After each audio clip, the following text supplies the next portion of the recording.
Okay, so first job this morning is this Porsche Cayenne. It's got a suspension fault. It was in previously and I diagnosed it as a bad suspension compressor. So the customer's taken the car away and he's fitted a suspension compressor and he's still got the same fault. Well, from his perspective he's got the same fault, so I'll show you what we've got. So the guy keeps blowing fuses side of his dash, so just look through the bag here, you can see there's one pop there. The guy's supplied a bunch of fuses. I think he's been to Halfords, bought some fuses. So they're all in a bag, he's got relays and everything in there, and he's looking for it diagnosed again. It's the same diagnosis, but I'm just going to walk through what we've done here. So here's compressor relays, so it's a 40 amp fuse, so that top fuse there's 40 amp. So we'll just click on the one under it. That one's for the blower motor, so it's the top one here, click on that, and that's the 40 amp fuse for the suspension compressor. So I'll take you over to the car, show you how we're going to test this. So first of all, remove the fuse, it's just sitting here, and then we've got the port in there. So the power supply comes up there, so I know this side's component side. So we're going to output a 40 amp, circuit protected power supply. So what I've done is I just got my test light, and I seen that the supply was on this side.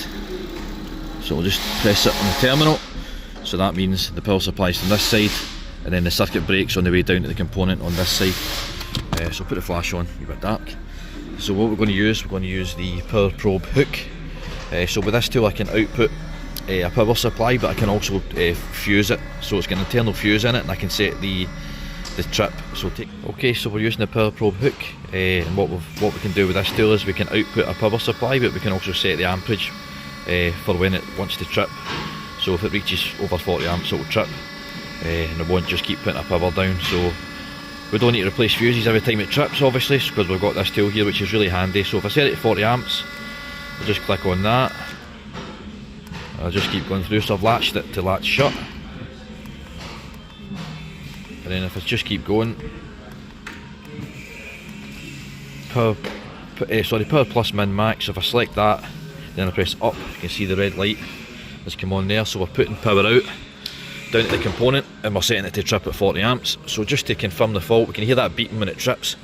It has got an amperage reading on it, but it's not fast enough to catch as much as an oscilloscope can do. So we've got the oscilloscope ready to go. We're using the Pico 4425, and I've got an amp clamp round my power supply down to the component. So if I just put that on, so what we're going to do, we're going to run the oscilloscope, and we're going to again start the engine, and at which point the car will try and get the ride height, and it'll obviously trip. So we'll hear that beeping, but we'll get an amperage reading from the compressor on the oscilloscope. So I'll go round and now and start it.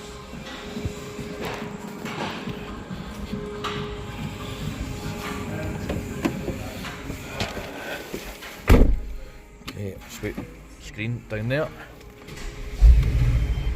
You can hear it tripping.